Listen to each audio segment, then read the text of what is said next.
Good afternoon and welcome to YW Live Lunch and Learn, presented by YWCA Hartford Region, where our mission is eliminating racism, empowering women, and promoting peace, justice, freedom, and dignity for all.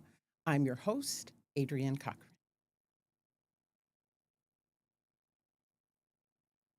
Today, we're joined by a lifelong Hartford resident, attorney, father, and one of the most influential leaders shaping policy in our state, Matthew Ritter, the 105th, Speaker of the Connecticut House of Representatives. First elected in 2010 to represent the 1st Assembly District, Speaker Ritter has helped guide Connecticut through pandemic recovery, economic challenges, and now a new legislative session just 2 days from now, focused on affordability, childcare, housing, and protecting families from federal funding disruptions. Speaker Ritter, welcome to YW Live Lunch and Learn. We are happy that you are here. So we'll just jump right in. Thanks for having me. Thank you. So Speaker Ritter, you grew up in Hartford, as I said in the introduction, in a family deeply rooted in public service. How did that shape your environment? What did it mean to be a Ritter growing up in Hartford? That's a good question. You know, I think it probably meant more as you get older and you start understanding better.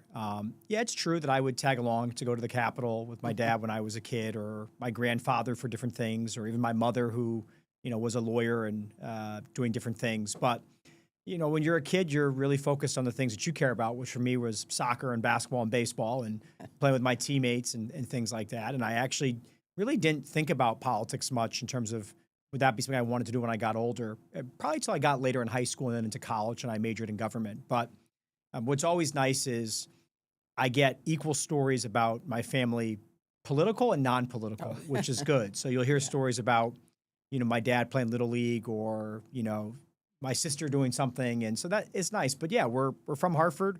We're third generation. We've been around a long time, and a lot of same people still around. It's amazing how many people can tell me that they worked with both my grandparents and my parents on top of that. That is wonderful. So to that end, when did public service become a calling for you? It's a good question.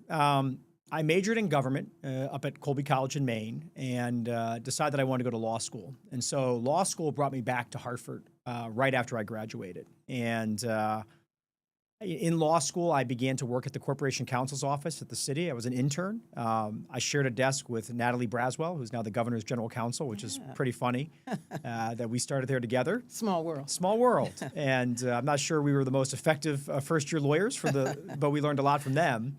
And there was just, you start to get back into the place you had been. I've been, you're not gone when you're in college, but you're gone, right? You're not home a lot, and you're only home in the summers and for vacations. And that was an opportunity for me just to kind of be part of the community again. And I found myself coaching and volunteering, and slowly, I think I said this might be something I wanted to do. My first run for office was very unexpected. I was studying for the bar exam. And John Bazzano, who was a longtime city councilman in Hartford, announced very late that he was not going to run for re-election.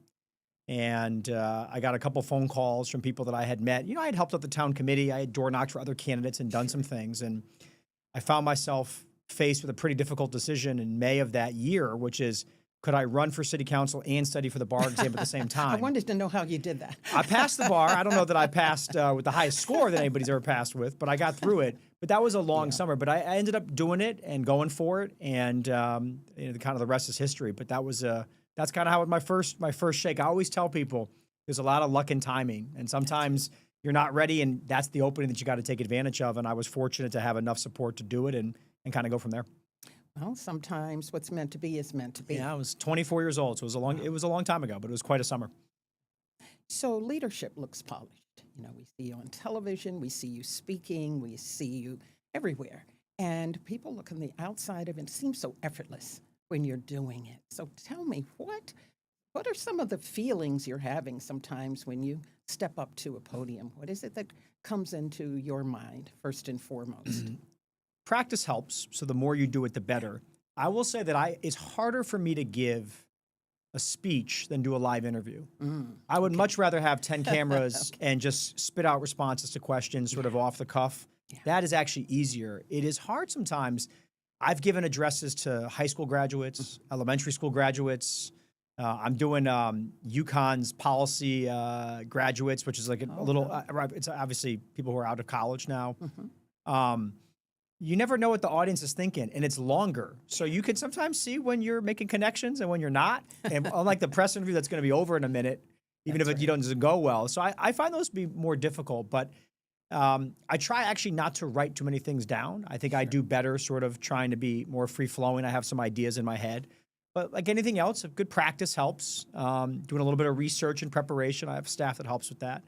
But I'm just as nervous as anybody else up there, probably. Maybe it doesn't look that way.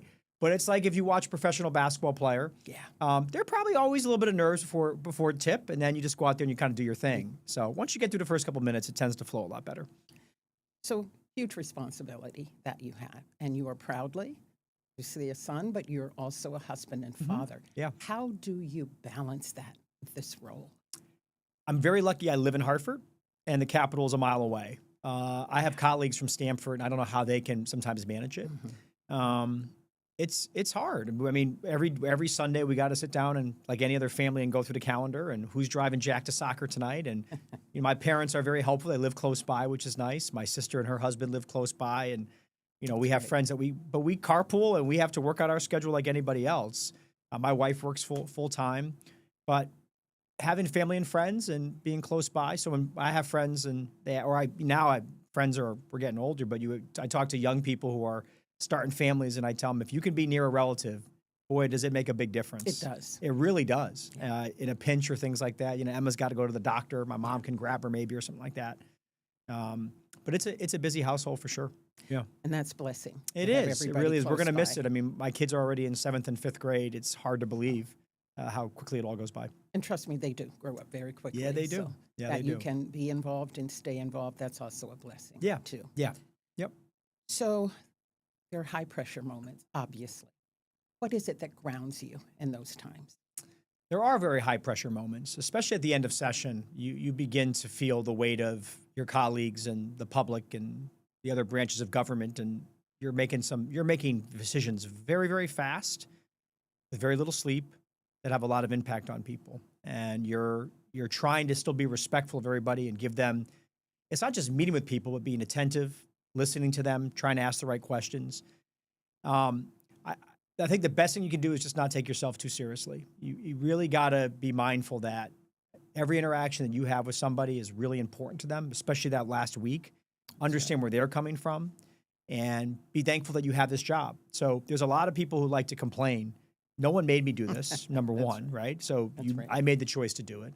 And number two, I'm mindful that if I have a bad interaction with somebody, I may not think about it for an hour or two, but that person who came to meet with me and just grabbed 5 minutes, it's going to stick with them. They came there for a reason to have that. So I just try to be mindful of that. And sometimes I'm honest that I'm tired and I may not be as all with it as I might have been 2 weeks earlier when you're going on 6 hours of sleep or 4 hours of sleep for a week in a row. But I do try to think about that. But also I'm surrounded. I think one of my things that have been most helpful to me in my career is who I've surrounded myself with as a staff and as a team. I've had senior staff pretty much be the same since I was majority leader. Franklin's been chief of staff, and Franklin grew up with me in Hartford and is one of my best friends in the world. And he'll smack me if he needs to. He'll remind me.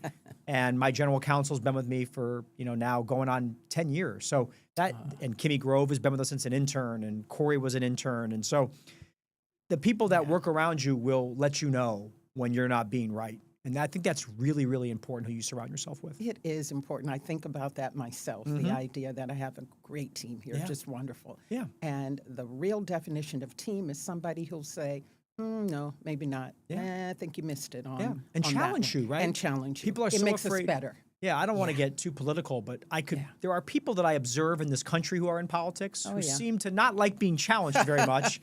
And that's the best thing that can happen to you is if you can't explain yourself to your chief of staff, That's right. how can you explain yourself to the public? I couldn't agree with you more. Could not agree with you more.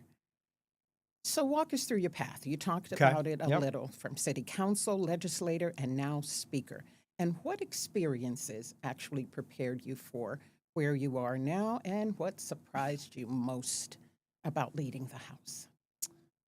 Yeah, so that's a good question. First of all, city council prepared me very well for the legislature because those 3 years, I learned how much the state of Connecticut helped or hindered the progress that a city could make. I knew where the shortcomings were, where the challenges were. Yeah, ECS pilot, everybody knows that. There's a lot of other things. Right? There's so much involvement between state and local government that I think I was able to take those lessons in those 3 years, sitting next to Jim Boucher and Pedro Segarra and Ken Kennedy and others, and Cal Torres and Arjo, and sort of take all the things we had talked about that frustrated us and try to be a voice at the Capitol. My first big break was being named the vice chair of the Judiciary Committee my second term. That's a pretty prominent position for a sophomore legislator, a second-term legislator. Sure. And that gave me a lot of exposure. It gave me floor time. And I talked about luck and timing. When Dan Malloy got elected governor in 2010, there was this sea change in the legislature. A lot of people had retired that had been there for a long time. By the way, I think you'll see something similar in the next couple of years in Hartford. Yes. And it opened up a path quicker for the younger people who had come in. And so from 2010 to 2014, like half the House Democratic Caucus changed. New chairs, new responsibilities, new people. And that was an opening for someone like me that otherwise probably would have taken a lot longer.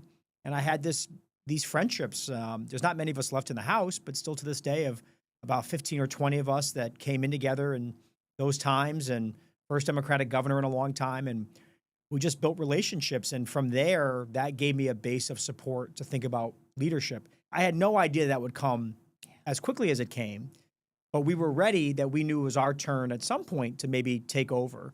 And then at the time, Speaker Sharkey from Hamden made a very surprise announcement on a special session day in June of 2016. He said, I'm not going to run again. Mm-hmm. And all of a sudden, what had been a plan for 2-4 years down the road got put into motion very, very quickly. My campaign manager was Sean Scanlon, the state comptroller now. Oh, wow. And we put together a plan, a map about all the districts we were going to visit, the money we had to raise. And we were so far ahead of everybody else in terms of our organization that, yeah, I mean, I was 34 years old, but I was able to do it. And that just shows you always be prepared. You never know what can happen, but luck and timing, right? There's always a little bit of surprise element that happens to things. And if you're ready to seize that opportunity, you're in a better position. But that was a fun summer. We went everywhere. I mean, we wore out shoes. We were in people's faces, whether they wanted us to be or not. We helped people 4 or 5 times in different campaign cycles. But I'll always remember that summer. I have great photos in my office of that summer. It was really cool. Fond memories. Fond memories, but really hard on Maryland.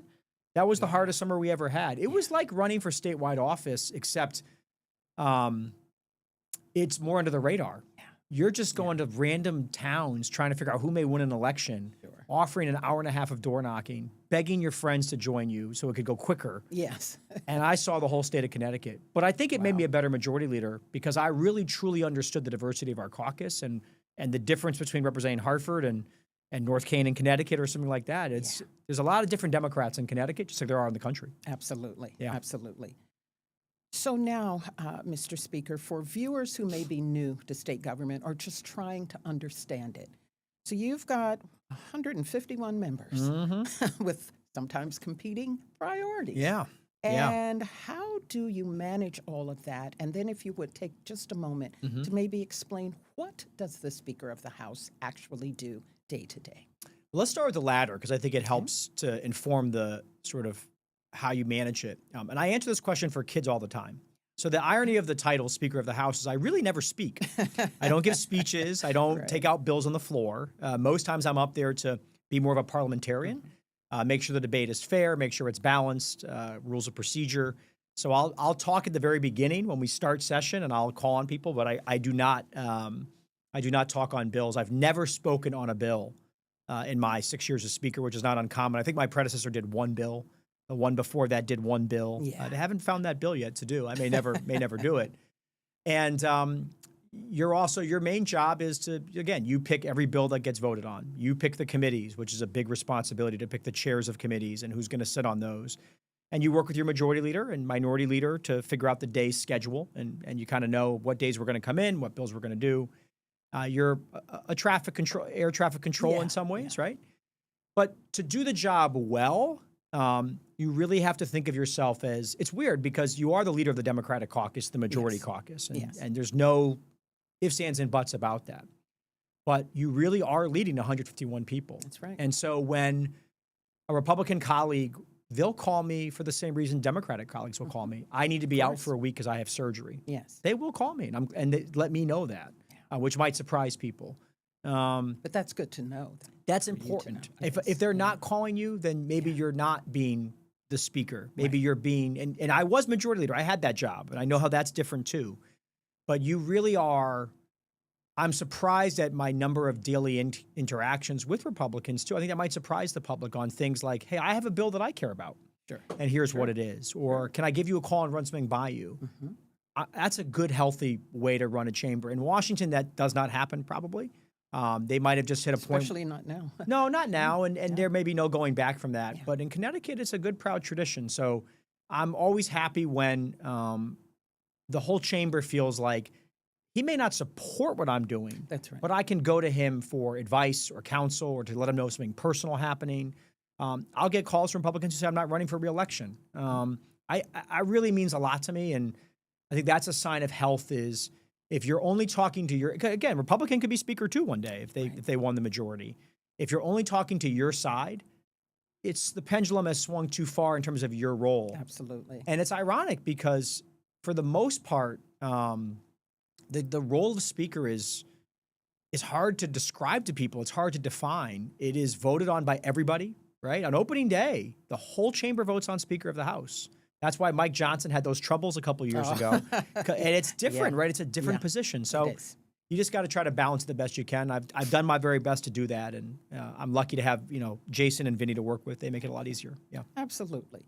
So now let's go to the issues that our public really care about. Yep. And we have some issues, no doubt. We're talking about child care. Yeah. We're talking about housing.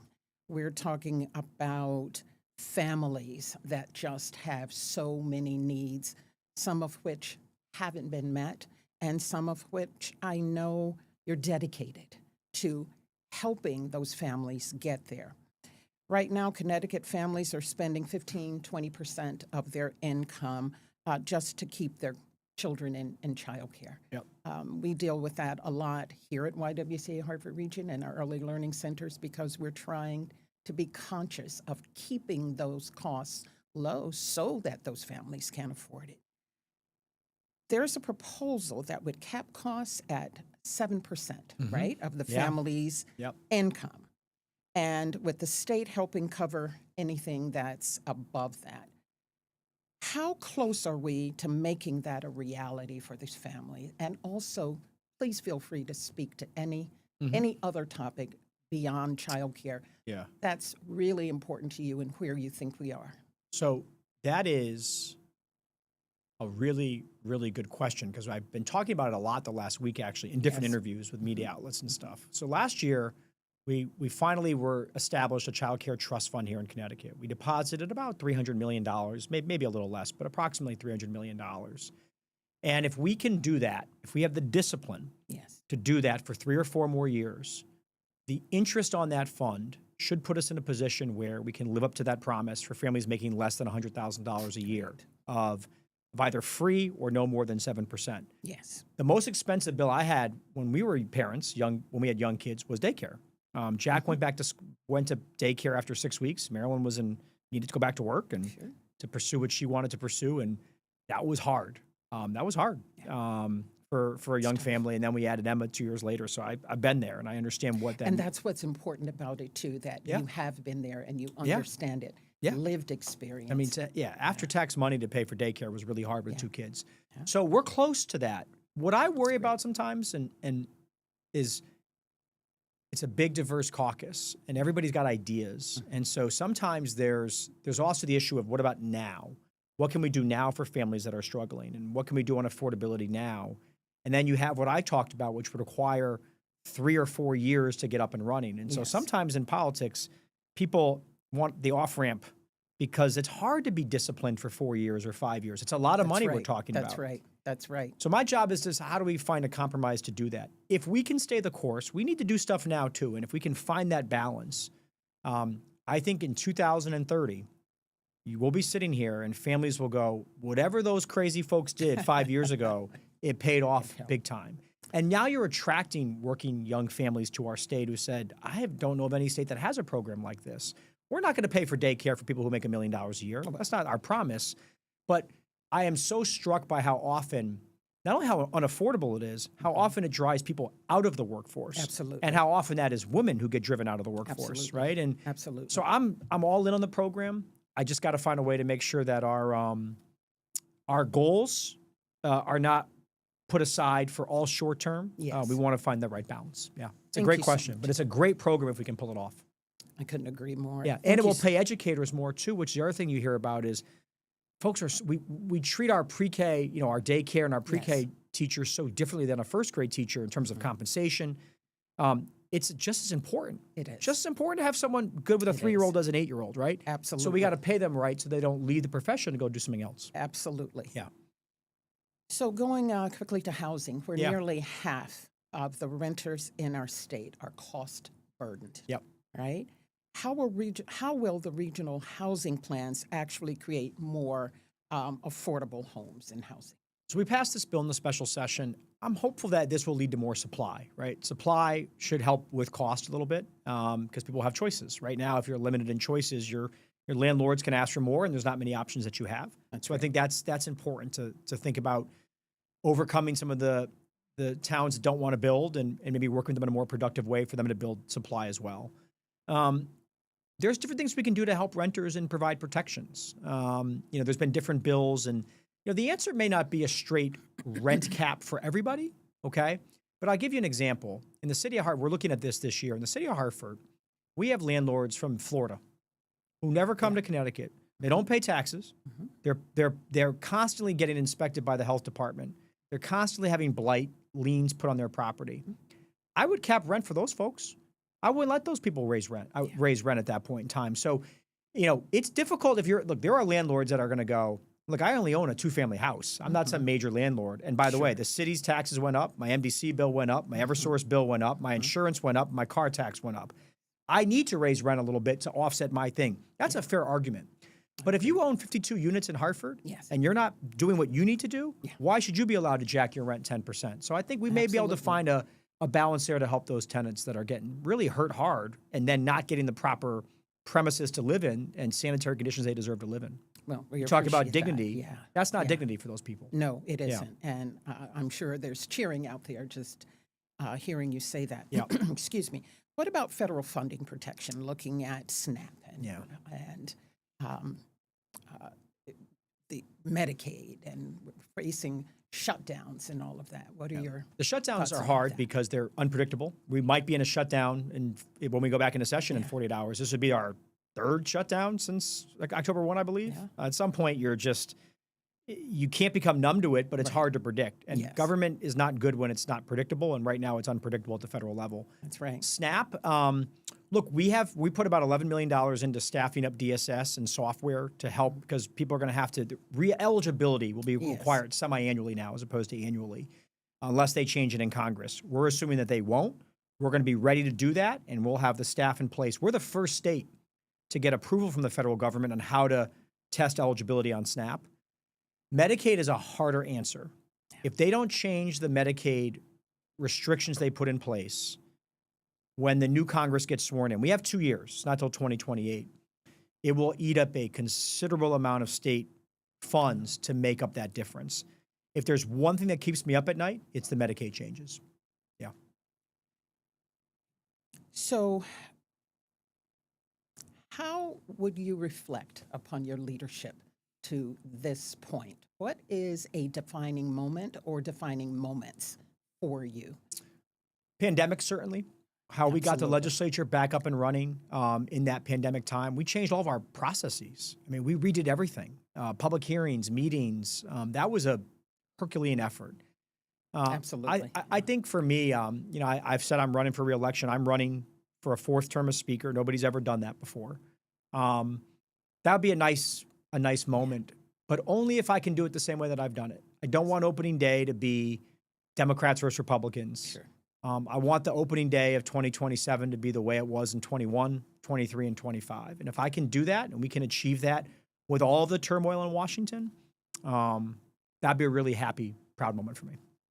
So it's wonderful to be in Connecticut, certainly as compared to, as you've Yeah. spoken to, what's going on in Washington. That's Yeah. it. Yeah. Speaker Ritter, is there anything I've not asked you about or you haven't had an opportunity to talk about that you might like to share with the listening public? No, I mean, we did a lot. We did a We lot. covered a lot of topics, and I hope you get the impression that I really love the job. I do. I know I'm getting towards the end of doing the job. It is harder and harder for me to maintain the balance of work and family and this job. It takes a lot out of you, especially during session, but I still love it. I still wake up every day trying to help the city I was born in, and doing things like today are a fun part of that job. So thank you for having me. And thank you. And I think that comes through to everyone, and I'm sure you will see that fourth term. So I appreciate that. Thank you so much. Thanks, Adrian. So in closing, Speaker Ritter, certainly want to thank you for your leadership and for spending time with us today. To our viewers, remember, democracy works best when we participate. Call your legislators, show up, volunteer, and vote, because strong families and strong communities go hand in hand. This has been YW Live Lunch and Learn, presented by YWCA Hartford Region. And until next time, stay informed, stay engaged, and keep building a Connecticut where every family can thrive. Thank you for watching. Thank you, Speaker Ritter. Thank you.